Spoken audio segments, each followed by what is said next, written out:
দুনিয়ার জীবন ক্ষণস্থায়ী, কিন্তু এর প্রতিটি কাজের হিসাব দিতে হবে পরকালে। তাই একজন মুমিনের জন্য এই পৃথিবী শুধু ভোগের জায়গা নয়, বরং চূড়ান্ত সফলতা বা ব্যর্থতার পরীক্ষার ময়দান। ইসলাম মানুষকে এমন কিছু গুনাহ থেকে কঠোরভাবে সতর্ক করেছে যেগুলো শুধু ব্যক্তির ঈমান ও আমলকেই ধ্বংস করে না, বরং তাকে আখিরাতের ভয়াবহ পরিণতির দিকেও ঠেলে দেয়। এসব গুনাহ সম্পর্কে এক গুরুত্বপূর্ণ হাদিসে স্পষ্ট সতর্কবার্তা দিয়েছেন মহানবী হযরত মুহাম্মদ সাল্লাল্লাহু আলাইহি ওয়াসাল্লাম।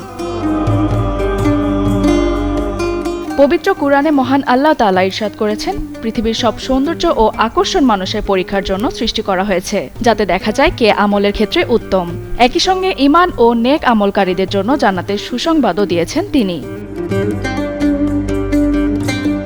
এ কারণে দুনিয়ার জীবনে আল্লাহর নির্দেশ মেনে চলা এবং গুনাহ থেকে বেঁচে থাকা প্রত্যেক মুসলমানের জন্য অপরিহার্য। বিশেষ করে এমন কিছু পাপ রয়েছে যেগুলোকে রাসূল সাল্লাল্লাহু আলাইহি ওয়াসাল্লাম ধ্বংসকারী গুনাহ হিসেবে উল্লেখ করেছেন।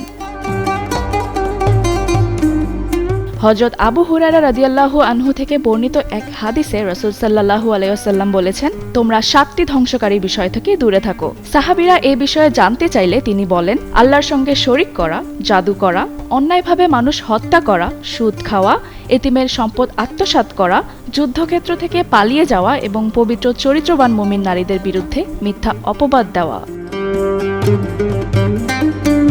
হাদিসে উল্লেখিত এই 7টি গুনাহ ইসলামে কবিরা গুনাহ বা মহাপাপ হিসেবে বিবেচিত।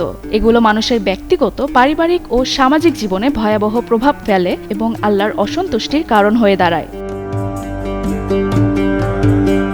ইসলামী স্কলারদের মতে একজন মুমিনের উচিত নিয়মিত আত্মসমালোচনা করা, নিজের আমল পর্যালোচনা করা এবং এসব ধ্বংসাত্মক গুনাহ থেকে নিজেকে দূরে রাখা। কারণ দুনিয়ার প্রকৃত সফলতা নয়, বরং আখিরাতের চিরস্থায়ী সফলতাই একজন মুমিনের মূল লক্ষ্য।